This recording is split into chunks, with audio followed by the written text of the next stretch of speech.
Dear students, आज का जो चैप्टर आप लोगों के लिए लेके आए हैं वो चैप्टर है common factor and common multiple.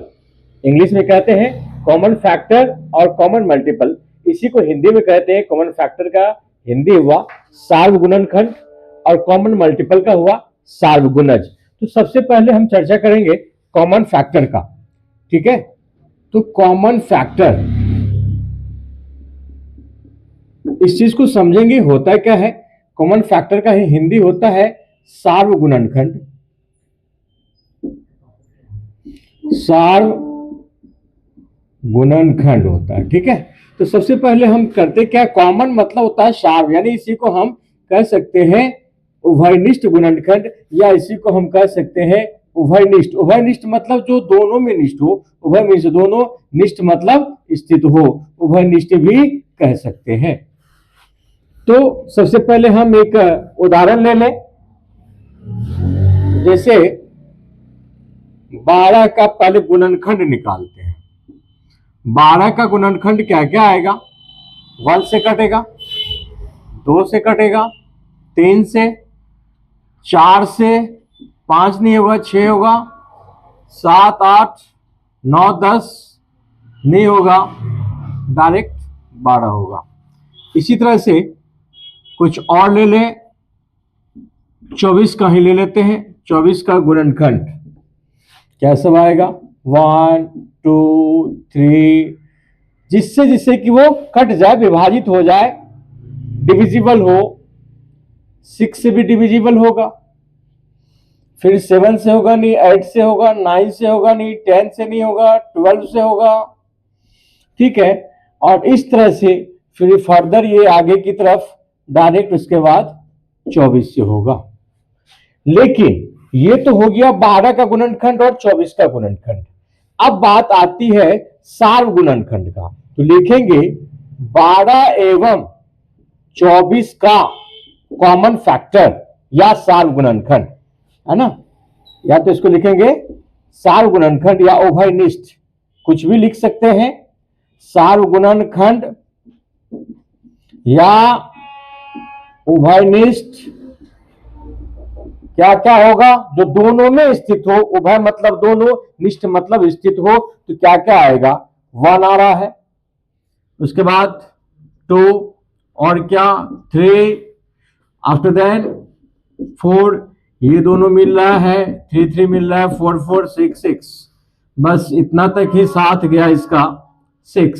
तो ये सब हो गया इसका, और भी है 12 भी है, 12 भी आएगा, और तो कुछ नहीं मैच कर रहा है। तो ये हो गया आपका सार्वगुणनखंड, किसका किसका? 12 और 24 का, कि जो दोनों में स्थित हो, उसी को सार्व भी कहते हैं, इंग्लिश में उसको कहते हैं कॉमन फैक्टर। ये हो गया कॉमन फैक्टर सार्वगुणनखंड का उदाहरण, और इसको आप अच्छी तरह से समझ गए हो। एक और उदाहरण आप लोगों को बता दें कॉमन फैक्टर के लिए, जो कि 3 संख्याओं का होगा। जैसे कि कुछ और उदाहरण हम लोग लेते हैं, 32, 12 एवं 18 का गुणनखंड। पहले निकालेंगे, आफ्टर देन फिर सार्वगुणनखंड निकालेंगे। तो 32 का गुणनखंड क्या होगा? 32 का गुणनखंड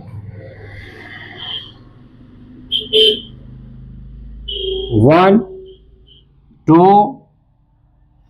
2 के बाद 4, 3 से नहीं आएगा, डिविजिबल नहीं होगा, 4, फिर 6, फिर 8, फिर 9 से नहीं होगा, 10 से नहीं होगा,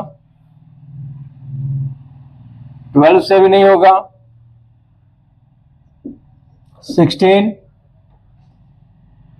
एंड 32। 12 का गुणनखंड क्या होगा, फैक्टर क्या होगा?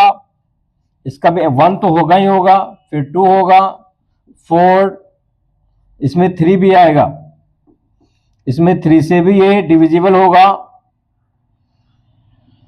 4 से भी, एंड 5 नहीं होगा, 6 होगा, 7 नहीं होगा, 8 नहीं, 9 नहीं, 10 और डायरेक्ट ये 12 होगा। 18 का देख ले फैक्टर क्या होगा, तो 1 2 3 4 से डिविजिबल नहीं होगा, 5 से भी नहीं होगा, 6, फिर 7 8 नहीं होगा, 9 10 11 जब 2 डिजिट में आ जाएंगे तो फिर डायरेक्ट कहां पहुंचेंगे, 18 का 18 तक। अब बात आती है इस तीनों में सार, पहले तो दो संख्याओं का सार था जो दोनों में उभयनिष्ठ हो, 2 से अधिक 3 4 5 जितना में यदि सब में सार मतलब हो गया जो सब में स्थित हो, लिखेंगे 32 12 एवं 18 का सार्व गुणनखंड। सार्व गुणनखंड इन हिंदी, इंग्लिश में इसी को कहेंगे कॉमन फैक्टर। क्या क्या आएगा, इक्वल टू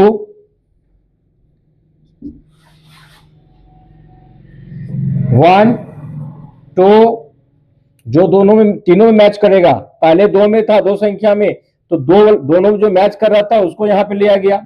अब यहाँ पे 3 संख्या है तो तीनों को देखना पड़ेगा कि यहाँ 1 1 तो आएगा ही, 2 आ गया, एंड आफ्टर देन क्या मैच कर रहा है, 4 है, 4, लेकिन इसमें नहीं है, इसमें 6 है, 6 है, 6 है, तो 6 आ जाएगा जो तीनों में हो। कंडीशन ये है जो तीनों में आ जाए, and after then and further आगे बढ़ेंगे हम लोग, 8 है, इसमें नहीं आया, 16 नहीं आया, तो इस तरह से ये आपका सार्व गुणनखंड हुआ। तो आप लोग कॉमन फैक्टर के बारे में, सार्व गुणनखंड के बारे में अच्छी तरह से समझ गए होंगे। ये कॉमन फैक्टर क्या है, कॉमन फैक्टर है, सार्व गुणनखंड है, सार्व मतलब सब में स्थित हो, इसी को हम लोग निकालते हैं और ये होता है कॉमन फैक्टर। ऐसा इसलिए क्योंकि आगे का जो आप लोग का चैप्टर आने वाला है उसमें एचसीएफ सीखेंगे, एलसीएम सीखेंगे, ये सब काम आने वाला है। ठीक है, अब हम लोग सीखेंगे कॉमन मल्टीपल के बारे में। अब हम लोग सार्व गुणज की चर्चा करेंगे, ठीक है, जिसका इंग्लिश होता है कॉमन मल्टीपल। पहले इंग्लिश ही लिख ले, कॉमन मल्टीपल। इन हिंदी क्या हो गया, सार्वगुणज। ठीक है, कोई 2 उदाहरण ले लेते हैं। ठीक है, 4 और 5, जैसे मान लेते हैं 4 और 5 के गुणज लिमिटलेस होता है। क्या होगा, पहले 4 का गुणज देख ले,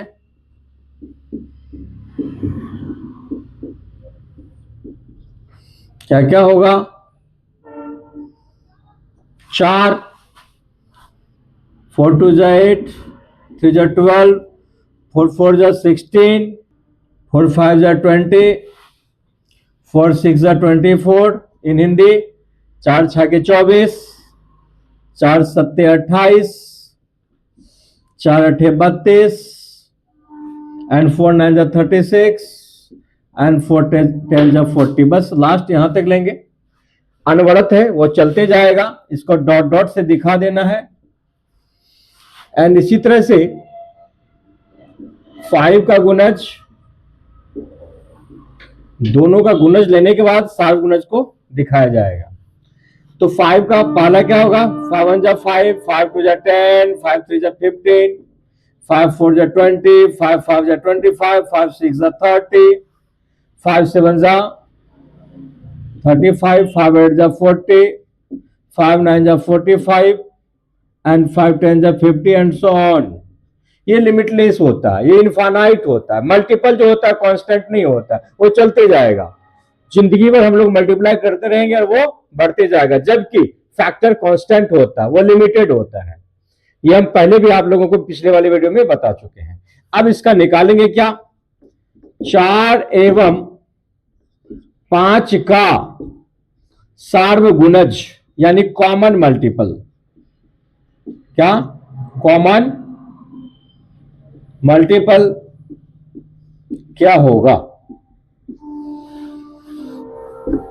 तो क्या होना चाहिए, सार्व का मतलब पहले ही बता दिए हैं, दो संख्या हो, तीन संख्या हो, चार संख्या हो, सभी में स्थित हो। क्या हो? या तो गुणनखंड में हो तो सभी में स्थित हो, या गुणज में भी हो जाए, सार्व गुणज की भी हम चर्चा कर रहे हैं, तो दो संख्या तो दोनों में ही स्थित हो, उसे हम कहते हैं कॉमन फैक्टर। इसमें कंफ्यूजन नहीं करना है, इसमें घबराना नहीं है कि अब कॉमन मल्टीपल लिख दिया, सार्व गुणज लिख दिया, दोनों को ही याद करेंगे। हिंदी और इंग्लिश मीडियम वाले जो भी स्टूडेंट्स हैं, दोनों को ही याद करना है। अब इसका सार्व गुणज जो दोनों में स्थित क्या क्या हो सकता है देख रहे हैं। 20 मिल गया तो क्या लेंगे? 20। एंड आफ्टर देन फिर आगे बढ़ेंगे स्टेप बाय स्टेप। नहीं मिल रहा है, 40 मिल गया, 40 मैच कर रहा है तो 40 आ जाएगा। एंड आगे फिर आगे कहीं जाके मिलेगा, थोड़ा लंबा फासला, लंबा दूरी तय करना पड़ेगा, जरूरी नहीं है 20-40 मिल गया हो गया इतना ही, ये कॉमन मल्टीपल। ठीक है, कम से कम 2-3 मिल जाना चाहिए। एंड आफ्टर देन फिर कुछ और भी एग्जाम्पल आप लोगों को बता दे। 3, 4 एवं 9 का, पहले दो संख्या पे काम किए, कौन कौन? 4 और 5 पे। अब है 3, 4 एवं 9 के गुणज।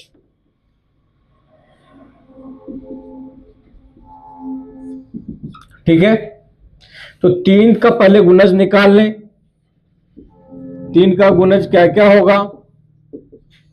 3, 3 2 6, 3 3 9, 3 4 12, 3 5 15, 3 6 18, 3 7 21, 3 8 24, 3 9 27 and 3 10 30 and so on. Dot नहीं देना है, सो ऑन दिखाना है।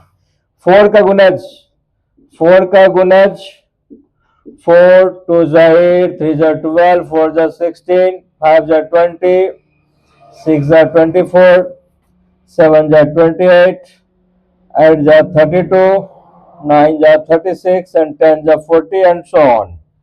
मैक्सिमम हम लोग 10 टाइम्स तक क्या लिए हैं। ठीक है, अब है 9 का, 9 का गुणज 9 2 18, 3 27, 4 36, 5 45, 6 54,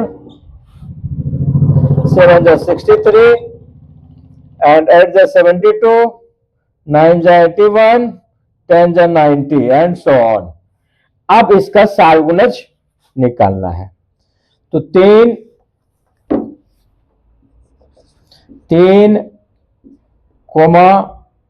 4 एवं 9 का सार्व गुणज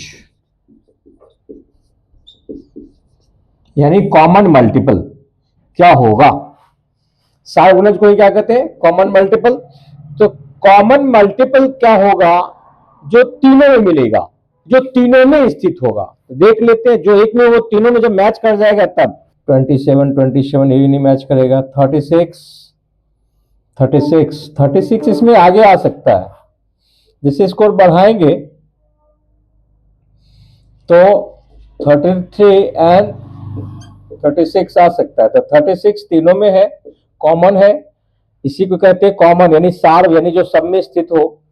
तो 36 एक मैच किया। 72 इसमें आ सकता है क्योंकि 72 आगे चल के आएगा।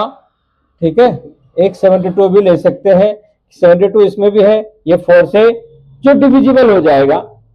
ठीक है, तो वो हम ये 18 टाइम्स में कटेगा 4 से, तो वो 4 के टेबल में आ जाएगा वो आगे चल के। तो 72 एंड इसमें भी 72 आगे चल के इसमें भी आएगा। इसको डॉट डॉट करके आगे हम रख सकते हैं, कम से कम 2 लेकर के छोड़ देना है। ये हो गया 3 4 9 का जो है गुणज। तो ये आप लोगों को समझ में आ गया होगा। यहाँ पे ये 2 अंक का बहुत ही आसान सा है, यहाँ पे 3 अंकों का, 3 संख्याओं का। ठीक है, इसको आप लोग क्या करेंगे? रिवाइज करेंगे, प्रैक्टिस करेंगे, आएंगे, इसको अच्छी तरह से याद कर लेंगे। हिंदी और इंग्लिश दोनों में, हिंदी और इंग्लिश दोनों में ही याद करेंगे, जिससे फिर आगे आपको डिफिकल्ट ना हो, कहीं कोई प्रॉब्लम ना हो, इसमें कोई उलझन भी नहीं है।